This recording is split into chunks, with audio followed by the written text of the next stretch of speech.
What's going on, everyone? Jeremy here from the Quartering. Lots of news today, actually, and I hope that you'll be entertained and informed from all of it.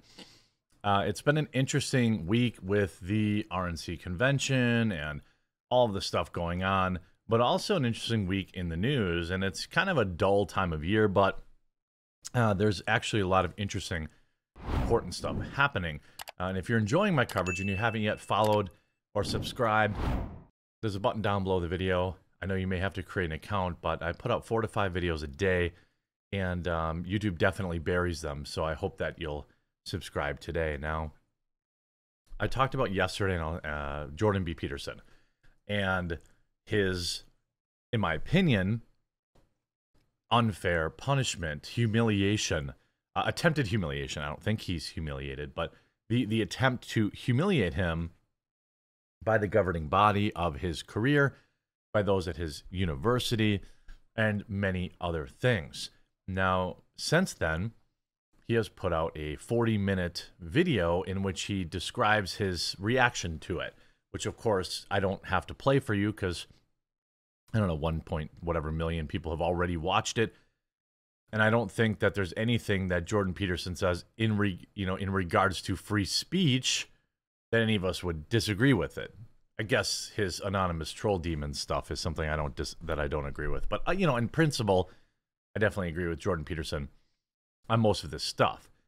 But he also talks about the reason for their decision and the exceptions that they're using to try and humiliate him, disbar him, remove him from the profession, saying, quote, "When individuals join a regulated profession," meaning this is psychology, it's regulated by the government, there are probably many other jobs like that, "they do not lose their charter right to freedom of expression. At the same time, however, it's like you have free speech, but they take an obligation and must abide by the rules of their regulatory body that may limit their freedom of expression." You don't actually have, if there are limits, it's not freedom of expression. This case raises the clash between when a regulated clinical psychologist's right to speak in a certain manner and the regulator's power to require the member to moderate their speech. Now, what's interesting about this interview, a couple of things. He talks about the specific cases that, his bosses and those who seek to silence him, why they're mad. It comes down to 2 separate, if I'm remembering this correctly, 2 separate criticisms of Justin Trudeau, one other criticism of some other governing body, and then some comments he made on Joe Rogan. All of his free will, none of which was he representing the university or, the psychologist, body. He was just representing himself. Then he reveals that now we've already talked about how he has to undergo this re-education, social media remedial learning lesson, which is it's entirely meant to humiliate him, discredit him, and discourage others from speaking out. He has to go through it. Not only does he have to go through it, but he has to pay for it. Not only does he have to pay for it, but they decide at what point he has actually been re-educated. How are you? In Canada, and then says, but, and that's always a bad start when you're talking about freedom of speech, but apparently the college has the right to decide that I can be re-educated forcibly with the risk of my license, essentially because I made political statements that the members of the college don't agree with. And those opinions involve 2 criticisms of Justin Trudeau, 1 criticism of his chief of staff, 1 criticism of an Ottawa city councillor, and then my objection on Joe Rogan to the climate apocalyptic fear-mongering that idiot tyrants are foisting on the general population. Now, when a lot of people talk about climate stuff, they often get dismissed as, assuming that humans have no impact whatsoever on the climate. that's not what, from what I understand, especially as it came up at the GOP debate this week, it's not that people who object to quote unquote the change, they don't believe that we have no impact. They believe that it's being used by tyrants to suppress, to oppress people, to get certain legislation passed through, to depopulate the country, things of that kind of nature, right? So that's what they object to, that we have an alarmist view on it. They don't object to, hey, humans, maybe we shouldn't be pouring a bunch of smog into the sky and smoke into the sky, things of that nature, especially when you look at, when you look at my position, yes, I'm a tree hugger.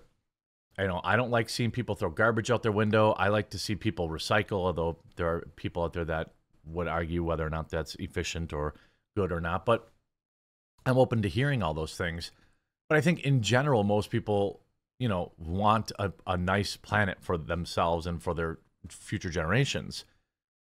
When in the United States, the amount of pollution you're allowed to put out is heavily monitored by companies like the EPA. You look at, countries like China, India, where we buy all of our stuff from, are pouring orders of magnitude more into the atmosphere and doing nothing about it. And our country doesn't seem to care about it. And we don't do anything, via taxation or tariffs or anything to control it. But the American people have to eat bugs or live in a pod. That's what these people are really talking about when they're talking about objecting to the alarmism. Now, apparently that makes me unprofessional and a disgrace to the profession, such that I am now going to be required, the college can go ahead with this, to put me into a re-education program with their so-called social media experts. And that's also, by the way, a profession that does not exist. Also true. Much like hate speech, there are no social media experts. There are only people who are in the position of power, foisted into it, set there to control, discredit, and discourage others from doing the dangerous thing that Jordan B. Peterson did, and that is speak his mind. Until I learn my lesson, whatever that is, regardless of how much time that takes, by their judgment, or they can take my license away. That's the spooky part of it. I mean, the whole thing is spooky, but where it gets really nefarious is it's really just like the 1984 re-education camp, or a more modern example, if you've watched the show Severance, The Break Room.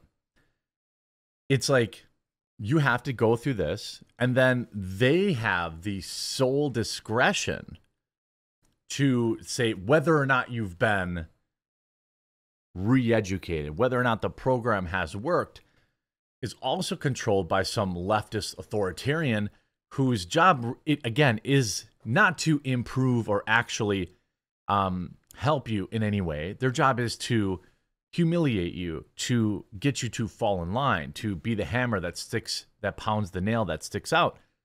And more importantly, and that's why this is such an important thing, more importantly, it's about setting an example. If they can take Jordan Peterson down, then what would you, a regular normie citizen, be able to do against such an impossible, powerful force? That's what this is about. And there are people that are looking at this like, well, that's Canada, ha ha ha. Well, most of people out there, like, my intelligent viewers know that, Canada's just 6 months ahead of America in a lot of these progressive policies. And if we get 4 more years of Biden's insanity, it'll probably be here before you know it. The whole system itself is set up to control, discourage, humiliate, to make sure you fall in line. Now, I stand wholeheartedly with Jordan Peterson on this. And he announces in this video that he's building a war chest. Most people who are watching, listening, will not know that Canadians now make 60% as much as Americans make. 60%. And the gap is growing. And that USA. I love you Canadians. I'm kidding. That's a huge difference. We were at parity in the 1970s. It's a catastrophic difference. And Trudeau and his bloody minions, Stephen Guilbeault, prime among them, are doing, Guilbeault said today that the days of free and plentiful energy are over. Well, there's no difference between energy and wealth. And there's particularly no difference between energy and wealth for poor people. He's not wrong there. He's not wrong there. So in the description, he is launching a option for a free speech defense fund. Now, I'm going to be honest here. It feels a little weird giving cash to a guy who is a multi-millionaire. One piece of constructive criticism I have for Jordan Peterson is that he should consider, you know, I don't know what his appearance fees are, but I'm sure it's, you know, $50,000 or more. Maybe he could donate some of those to raise money. He writes, it has become dangerous in Canada for professionals such as physicians, lawyers, psychologists, and teachers to express their political opinions. In so doing, they risk running afoul of regulatory organizations that were originally designed to protect the public, but have become increasingly captured by censorious progressives pursuing an overtly political agenda, using the authority granted to such bodies to punish those whose opinions they deem unacceptable or even deplorable. The issue and danger it poses Canadians is well explained here by Queen University Professor of Law, Dr. Bruce Pardy. I'm not going to go through that.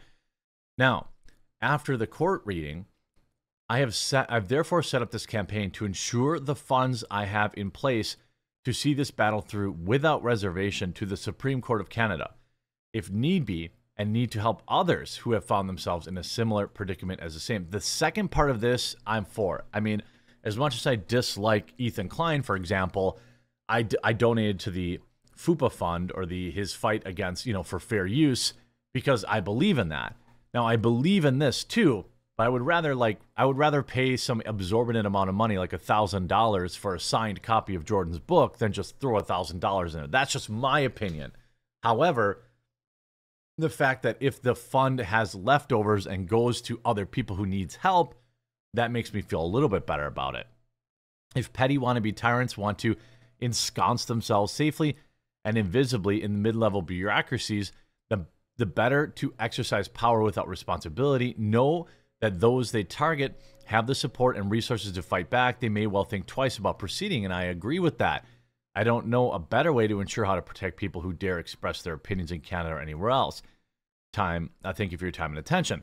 And people, you know, have put together what $35,000 on the GoFundMe, another $10,000 on the Give Send Go. You know, if you want to solicit some big donations, Jordan and his daughter, you know, give an opportunity to content creators like me.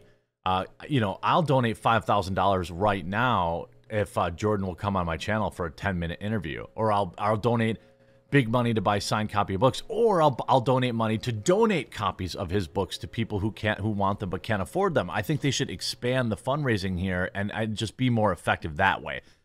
That's my only criticism. I just give me something that I can promote or sell rather than just giving money, especially to GoFundMe, who's probably going to ban this eventually.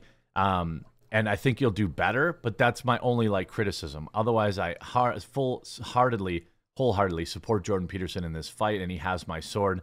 Should he want or need to reach out at any time, I'm here to help. I hope you enjoyed this video, and we'll talk to you again real soon.